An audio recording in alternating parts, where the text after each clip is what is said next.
believing is seeing, right? So what you Yes. believe is what you will see, right? Yep. And if we could flip the script and instead of sort of saying the goal is to seek out potentially dangerous people, what if our goal was to seek out and help potentially vulnerable people? Oh, wow. What if That is we deep. flipped the entire purpose of utilizing technology to help us understand community? If you believe we can change the narrative, if you believe we can change our communities, if you believe we can change the outcomes, then we can change the world. I'm Rob Richardson. Welcome to Disruption Now. Welcome to Disruption Now. I'm your host and moderator, Rob Richardson. With me today is Lenore Anderson, who is the author of the book In Their Names.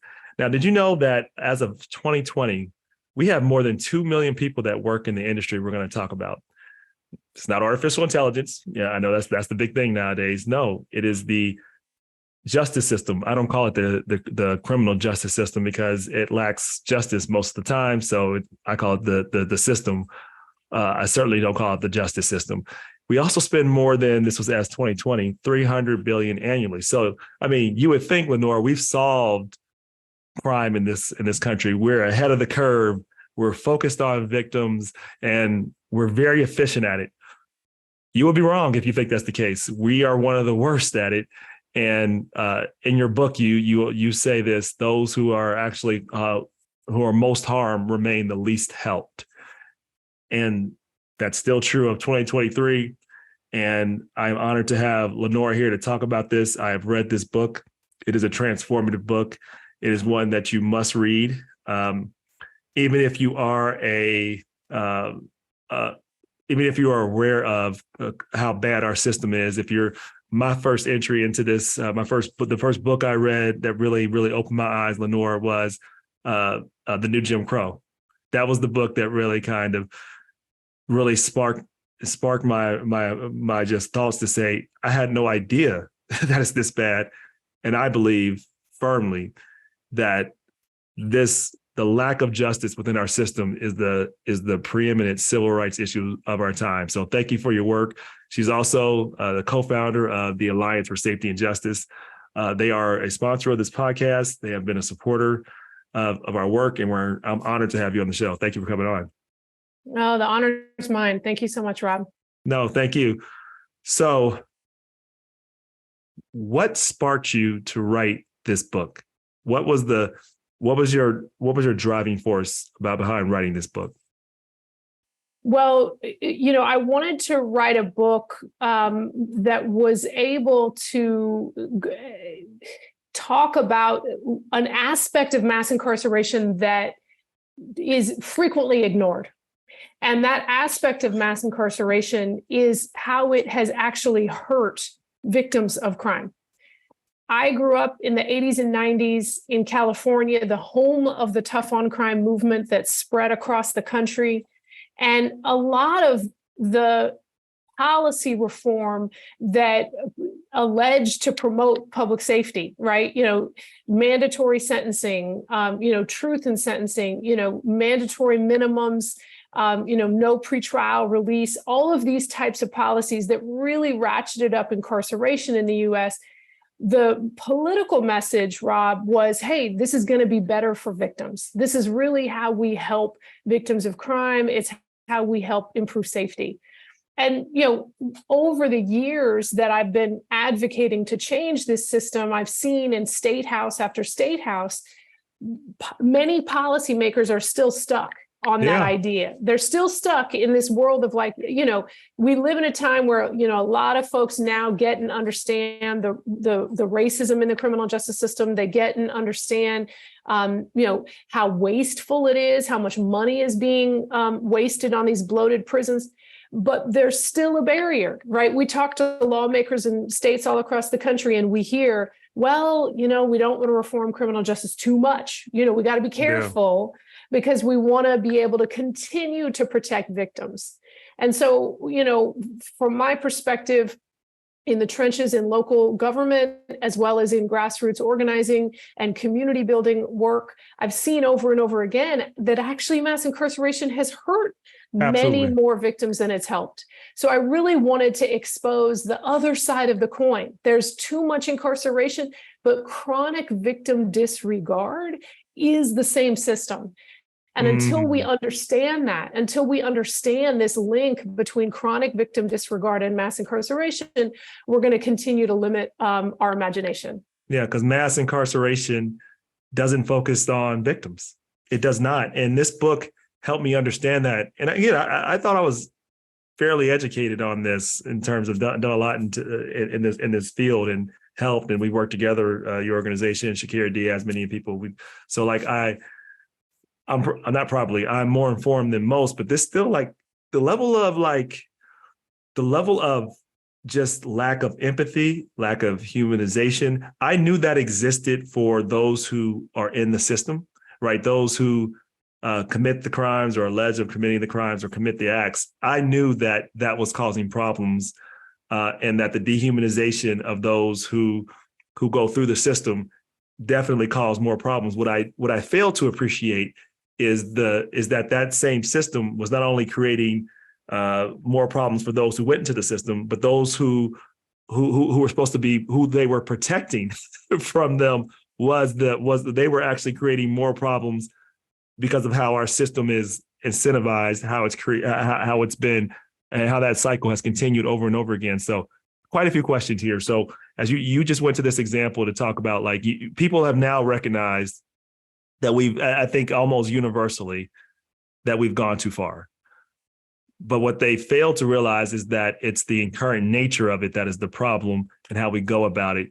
How do we tackle that from the point of view when we know that it's been such a pervasive thing? Like when an idea sets, even if it's a bad idea, this is why it's so important to fight back against rhetoric, right? Because once that sets, it becomes part of the psyche, and then it becomes part of our bias.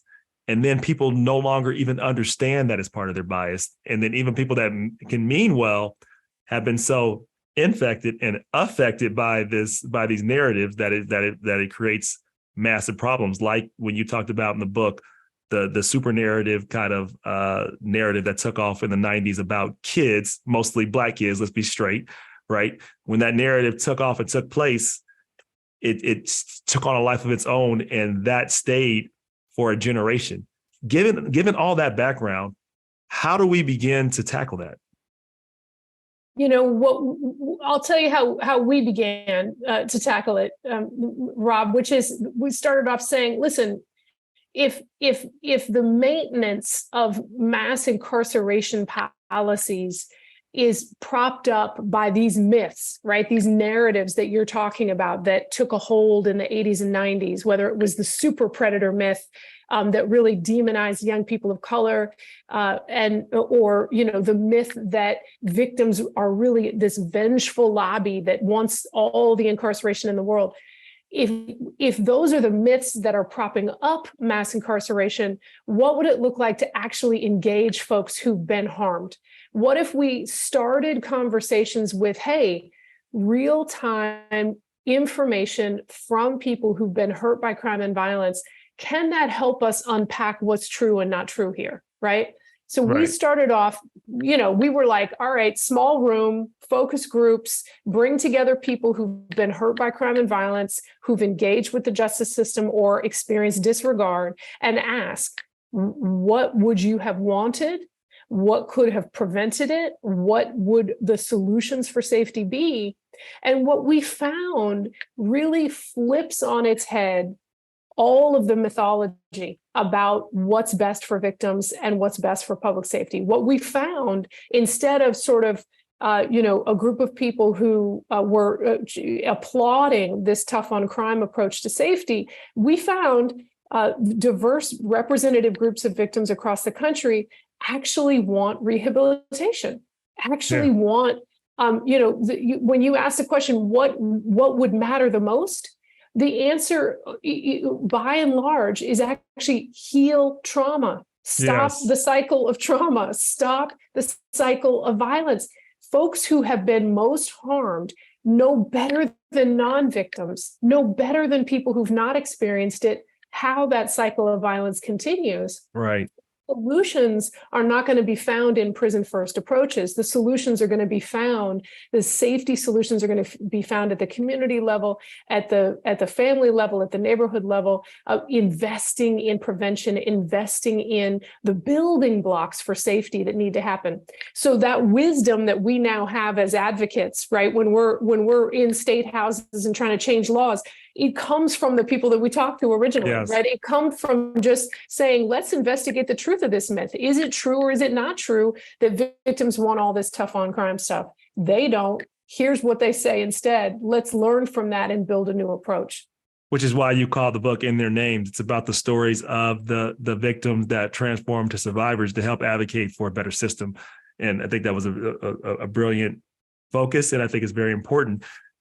We are, as you say, a traumatized nation, though, right? And we know that trauma tends to carry on generation to generation.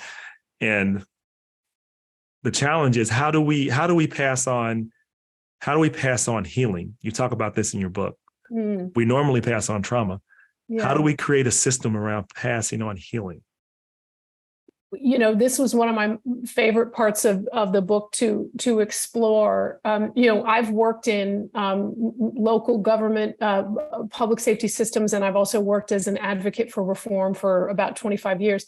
And there's a saying among all of us who work, right, either to reform criminal justice or inside criminal justice. Hurt people. And that's the saying, right? You know it because you've been doing the work. You've been doing the work, right? So you know that's what we all say. And we say it because it's true, right? It's very true. It's not actually rocket science to figure out how and why people fall through the cracks and end up making decisions that may hurt others, right? Yes. This is known patterns of you know, experiencing trauma at an early age, extreme economic desperation. The things that hurt people end up, if we don't heal, end up contributing to the likelihood that they hurt someone else. Yes. Okay? So we know that, and the science is clear. And by the way, this is true regardless of zip codes. This is not about the background of the person. This is not about zip code. It's not about race. It's not about gender. This is just the function of being a human being.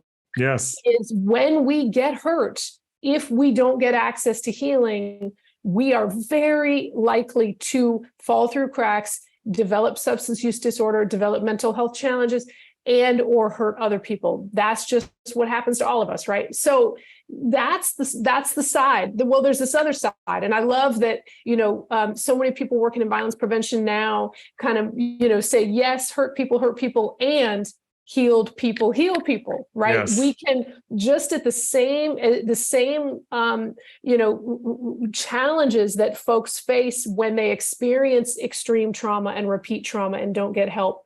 We can also provide people real pathways to healing. And you're literally changing not just brain waves, you're changing families, communities, neighborhoods.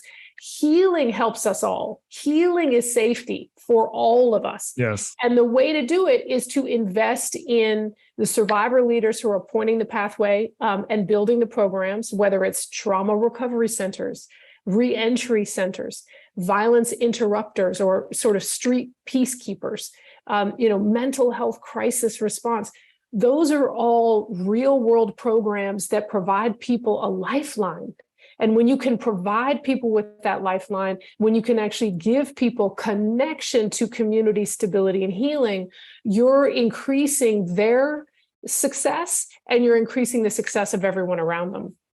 Yeah, what's fascinating is that it's all this focus on the victim and the reasoning behind the massive amount of money, time, and resources we spend on, again, locking people up and really focusing on drug enforcement, locking people up most of the time, right? How that's really perversed our priorities. And you talk about that. And I really want to get to domestic violence victims and our mutual friend, Shakira, who's also from Ohio. Shout out to Shakira. She's mentioned in this book, and you talk about her advocacy to help a rape victim get help and the lack of help that rape victim received.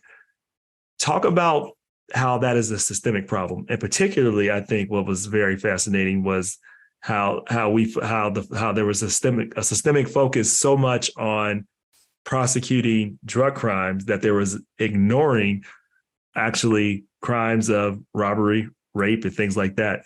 Talk about like how does the effect of really ignoring domestic abuse, rape and things like that end up hurting crime for everyone overall?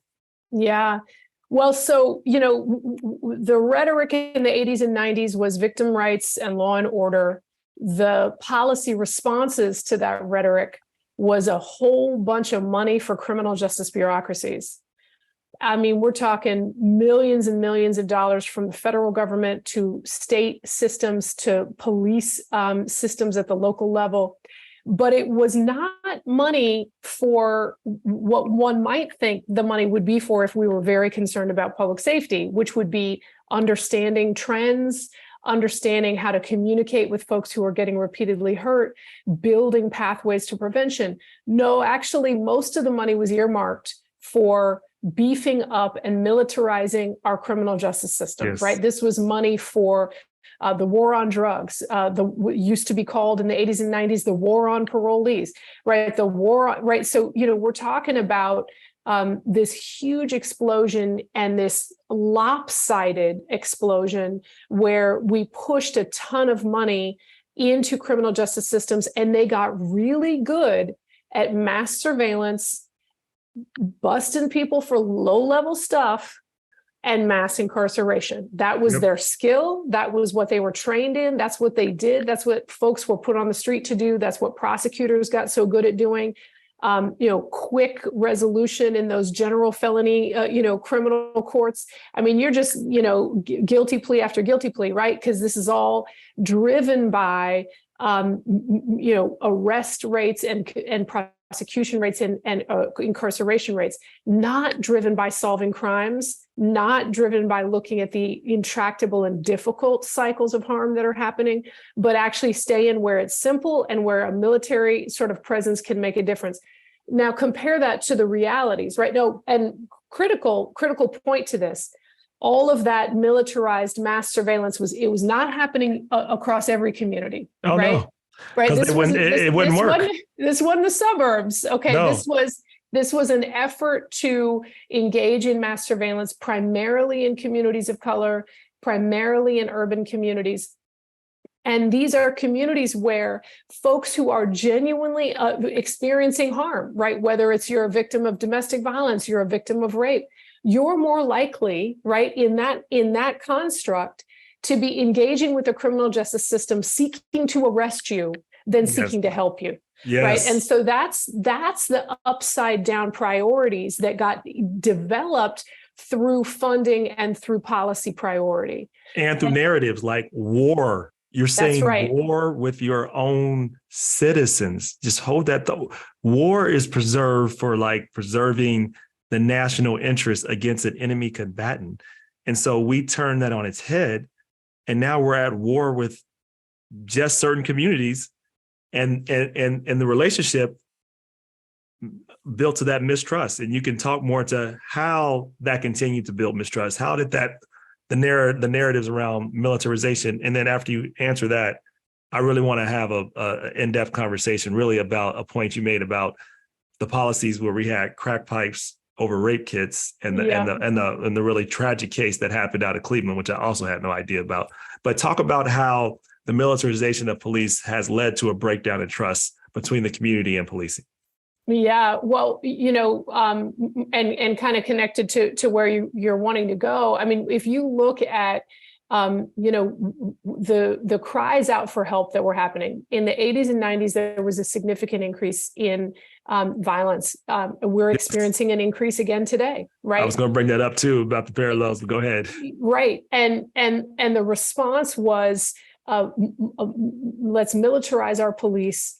Let's ratchet up mass surveillance and mass incarceration. You're actually decreasing trust in the very communities that are crying out for help. They're crying out for treatment, right? Not mass surveillance. They're crying out for solving crimes, right? Not just arresting everyone blanket for low-level stuff.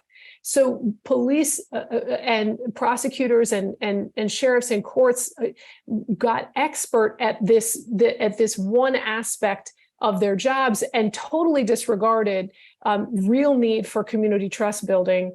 And the impact is significant, right? When you look, at the homicide closure rates, right? How many of those cases are being solved?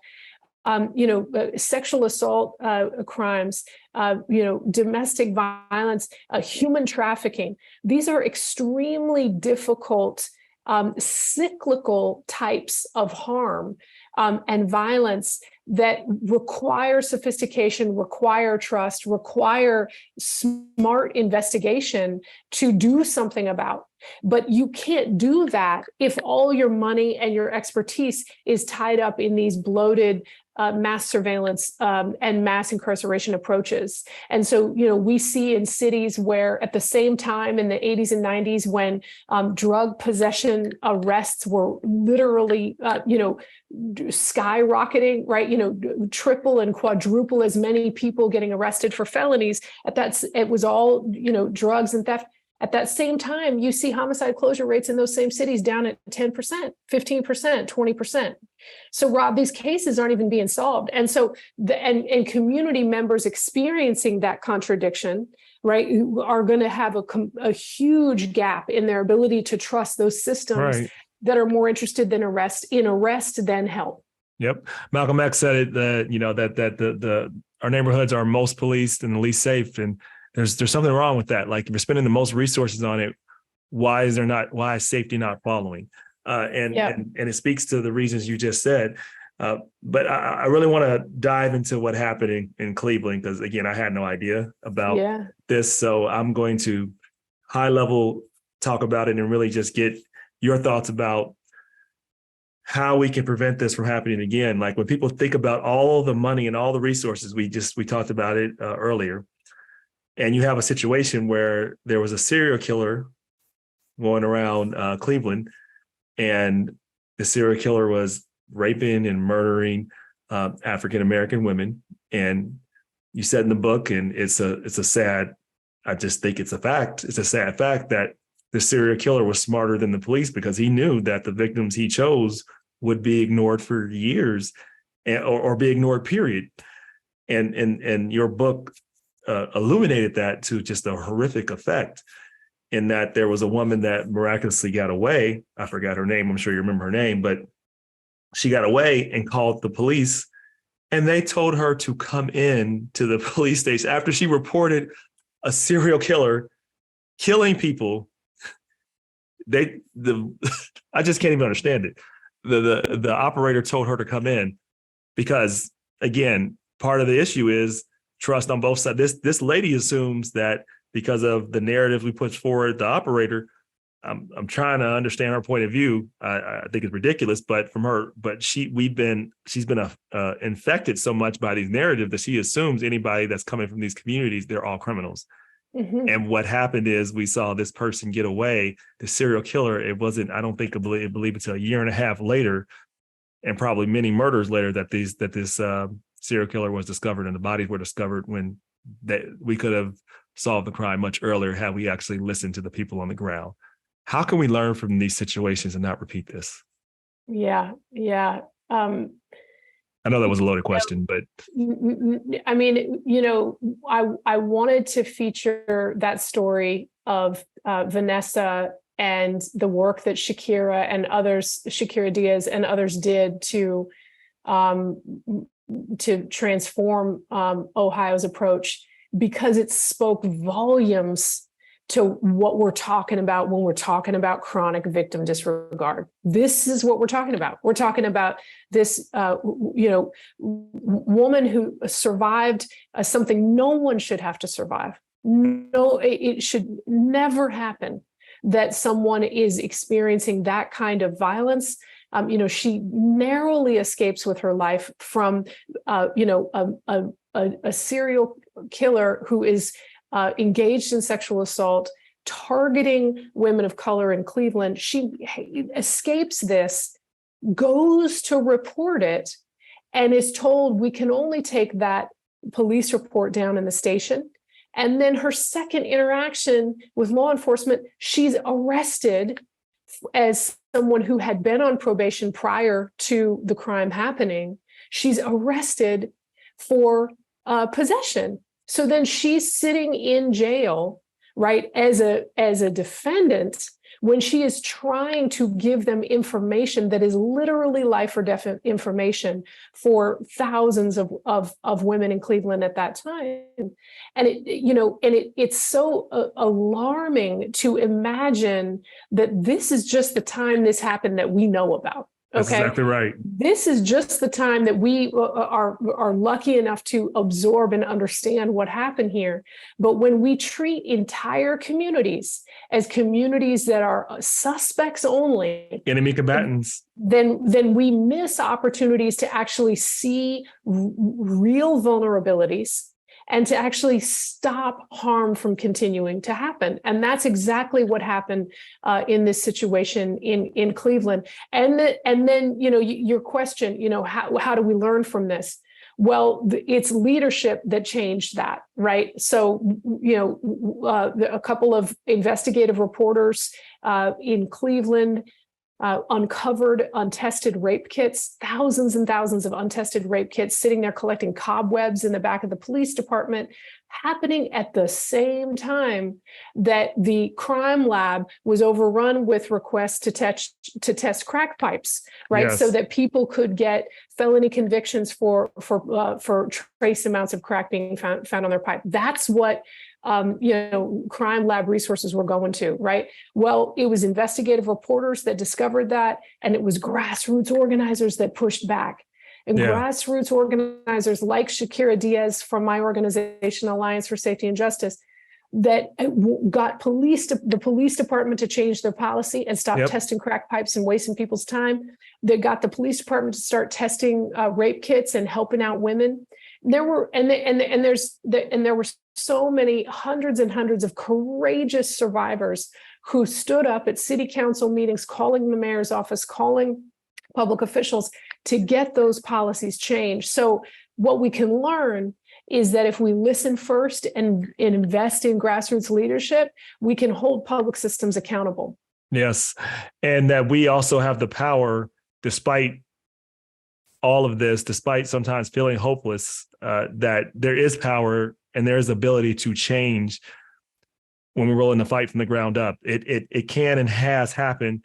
It can only continue to happen with advocates. It's the reason why people should definitely purchase the book. People should become a part of the Alliance for Safety and Justice, figure out how you can help on the ground. It does and can, and it matters. Because I think the other side of that is people, they get to say, well, there's nothing I can do, and they check out and they become hopeless, which is I think it helps the problem continue. And it's understandable how people get to that, but we have to encourage people to show them examples that we have made changes like this. It's a persistent fight. It's a consistent fight. And it's unfortunately, we would love for you to not have a job in this area because you've solved the problem, but we know that's going to be a tall task for a while. And that's why we need we need this story. People need to understand this narrative and learn from it. With that, I also want to talk about the fact that they were working to incentivize people. I think not only were they focused on the crack pipes, right? I think just going one more point on the story, they were actually focused on going out and creating their own manufacturing and selling crack to the community to figure out opportunities to lock up people. This was a ongoing thing that occurred for years. And the focus was because they got more money to do this. The money was given for drug convictions. It wasn't incentivized for actually healing communities and making them safer. You got money for putting people in prison, and that became a lot of the problem too. And what is the most shocking part of that? You think if you had to tell people all the things that we've learned about through the system in terms of how it's incentivized for money for prosecution, what do you think is the most shocking fact that would just make people just, I don't know, stop speaking or just say, wow, I just can't believe that? Yeah, well, I mean, where to begin, right? I mean, I know that's a hard question. which is most shocking. Well, yes. I mean, just to the comment you made, and one of the reasons I put it in the book, outside of Cleveland, it wasn't just Cleveland, testing crack pipes at that time. There were cities, Santa Ana, California, Broward County, Florida.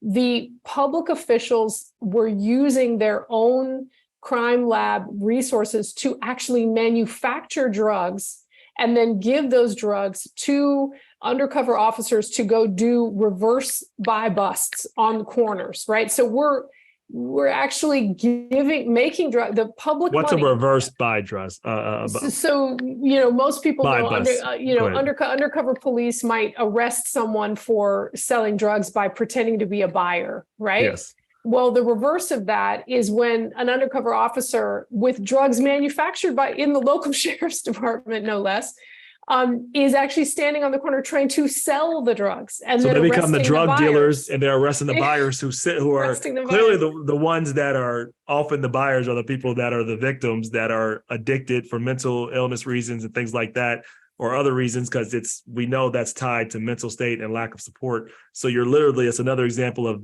victimizing the victims, and we're paying them to do it. Talk about perverse incentives. I mean, there was an article in the LA Times in the early 90s when this was discovered in Southern California, that police were manufacturing crack to sell it to arrest buyers. The quote in the LA Times from a law enforcement official was, "We try not to sell in front of middle schools." Right. Oh my God. You can't even, I can't even make this up. So I say that to say, a lot has changed since then, Rob. This is not happening. This is not present day, that we are aware of. This is, from a time when the incentives were so lopsided that an entire justice system's metric for success was the number of arrests and convictions. Okay. Yeah. That was the entire, if that's your metric for success and the money's coming in for you to do surveillance and incarceration, the old saying, when all you have is a hammer, everything's a nail, right? Yep. And so that was then. We have made strides. There's so many good people who work inside the criminal justice system who have been reformers from within. There's so many good grassroots organizations who've been holding public systems accountable and shining a light on these horrible stories. There's still a long way to go. But I do think we're in an inflection point. I do think that we're in a moment where if we can just come to terms with how totally unsafe this was extremely unsafe public policy. Absolutely. Then we can go further and really start to have the breakthrough that communities deserve. I have no doubt of the data, and I believe that. And not only do I believe that, we have the data to back it up. But I also know people are very irrational. And when it comes to things like crime, it sometimes often rationality shuts off. And we know leaders use those moments to divide and stay in power. I do have concern about the current environment, as we alluded to earlier, because crime is rising right now. How do we go about addressing the fact that crime is rising right now? And how do we go back? How do we know we have learning lessons from this, but how do we go about addressing this moment, claiming the narrative, and actually coming up with solutions? Yeah, I'd say three things are really critical. One is that, a lot of lawmakers would like to think the choice is between criminal justice reform and public safety, as if they're in dichotomy. Right. And what we say when we're talking to lawmakers and engaging with public officials is we say, no, this is a choice between the best pathway to public safety. We all stand on the same value. Everyone has a right to safety. Everyone deserves to be safe in their homes, in their communities, in their cities. This is a question of how to get to that safety. So if we can focus in on how the policies that we are proposing are safer than the old tough on crime, lock them up and throw away the key approach, then we can start to build a broad coalition for this new safety movement. And we have to engage around what does really make communities safe. It's not the communities that have the most police and the most, people on probation and parole. In fact, it's the communities that are strong. And strong communities look like economic opportunities. Strong communities look like crisis assistance support. Strong communities look like places where when something happens and you need help, you can get help. Yes. And so that's really what we need to build, is a safety movement strong enough to define safety along those lines and win the kinds of reforms that would make a difference. So I think that's key, is starting with safety and building alliances for what a new approach to safety could look like. But then the second thing that I think really matters is making sure that we're holding our public systems accountable to treating communities as partners. These are not problems. These are partners, right? These are people who can show you the way. If you can have enough humility to sit down as local government officials, state government officials, and actually engage with community leaders, what you're going to find are the solutions are already there, right? In every neighborhood, there's already, the grandmother who goes to every homicide scene and meets with the other family members and helps them get victim compensation, helps them find, safe places to go. The trauma recovery centers, the reentry centers, the leaders are there. It's a question of partnership and investment. And if government can figure out how to do that, everyone's going to be safer. No, that's right. The other part of that is that what gets in the way, of course, is the media. There's policymakers, but there's also the media. And, media, I say this, news is toxic to the brain like sugar is to the body. The goal of media, especially nowadays, is how can I get the most hits? You get the hits from the simplest lines, the clickbait, and it's the simple things that we are combating, right? Innocent victims, super predators going out, right? And they do these narratives where the goal isn't to solve the problem. The goal is to get engagement. And we know social media has added complication to that. How do we go about working to change and challenge these narratives? Yeah. I think we have to start on the human level. One of the things that I've been so inspired by in our work at Alliance for Safety and Justice is, we every year we have these convenings called Survivors Speak, and we bring hundreds of survivors of crime and violence to state capitals to sit down with elected officials. And a lot of folks haven't been to the state capitol before, right? So it's inspiring for the person attending our Survivor Speak convening. But then it's also transformative for the lawmakers. So many public officials who talk about public safety all day have not actually spent a bunch of time talking to people who haven't been safe. They just haven't done it. Actually, talk to people that you represent. Okay, yeah, go ahead. Exactly. And I can tell you every single year when we have these powerful convenings in state houses across the country, at some point, there will be an elected official who will literally stop in their tracks and say, where have you been? Right. This conversation has transformed me, right? Talking to survivors who the justice system disregarded, who are now building neighborhood solutions. And they're saying, and these survivors are saying, don't build another prison in our name, put the money in the neighborhood where we can have real help right now to prevent cycles. Those kinds of conversations are breakthrough conversations. They're not about politics. They're about human beings.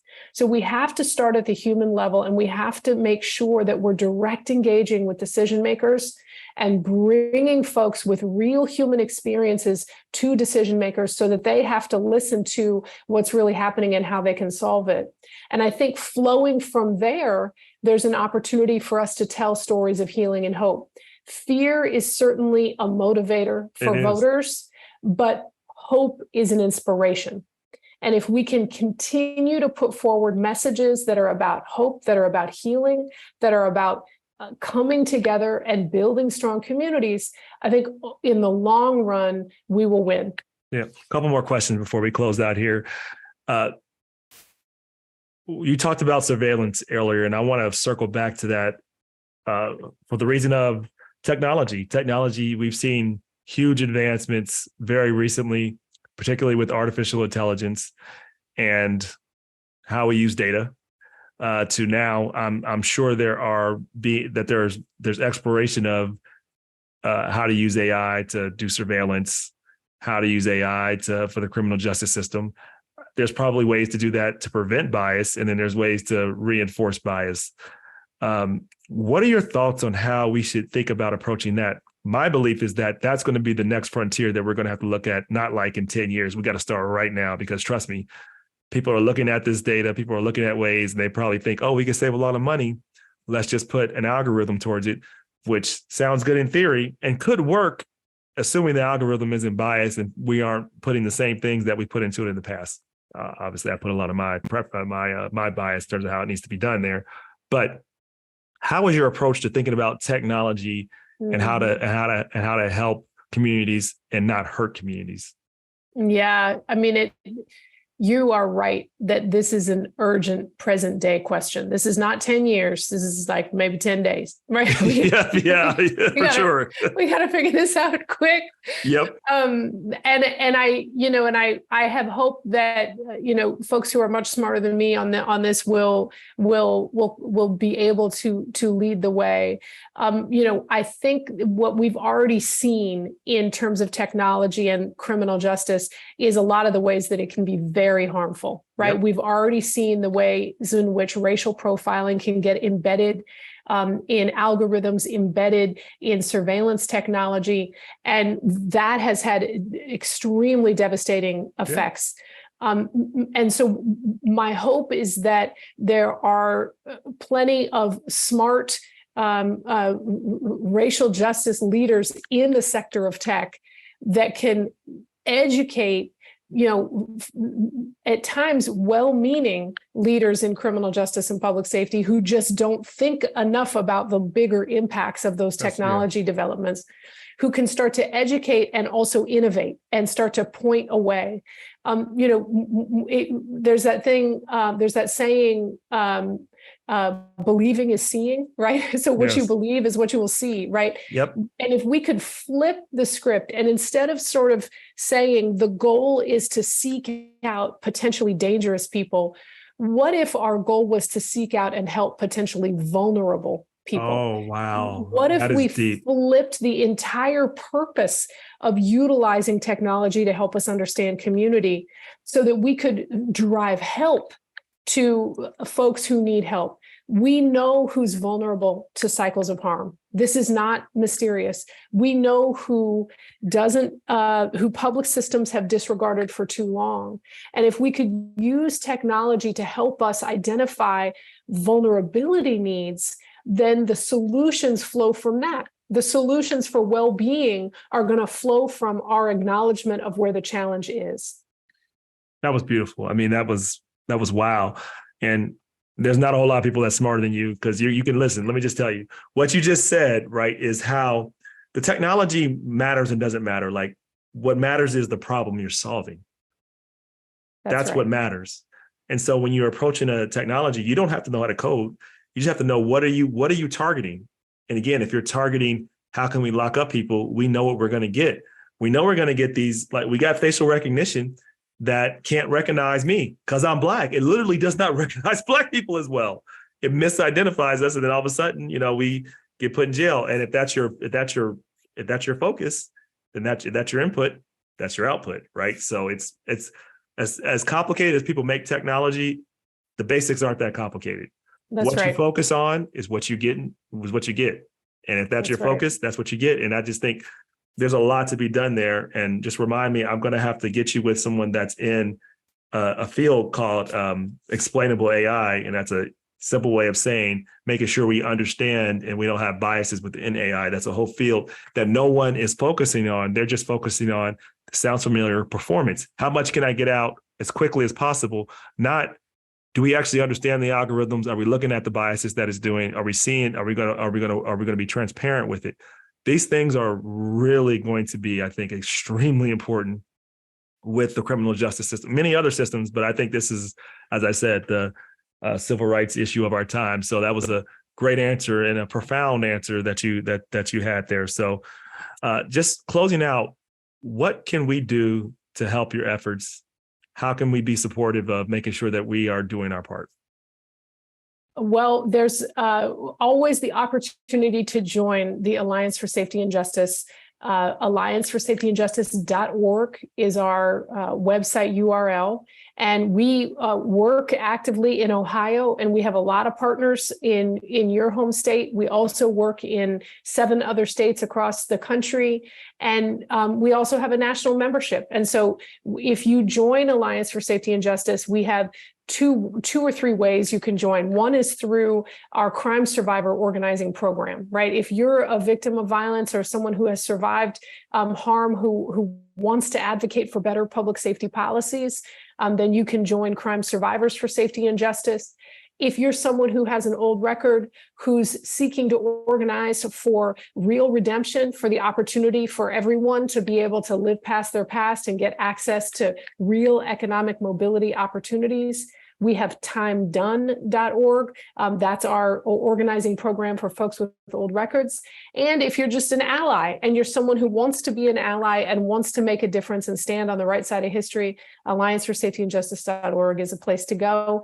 And we'll get you hooked up with good information and opportunities to get mobilized in your area. Lenore Anderson, author of In Their Names, and I think the co-founder of the Alliance for Safety and Justice. Thank you for all that you do. Thank you for coming on Disruption Now podcast. And thank you for all the future things I'm sure we're going to do together. Thank you so much. Thank you, Rob. Appreciate it very much. Thank you.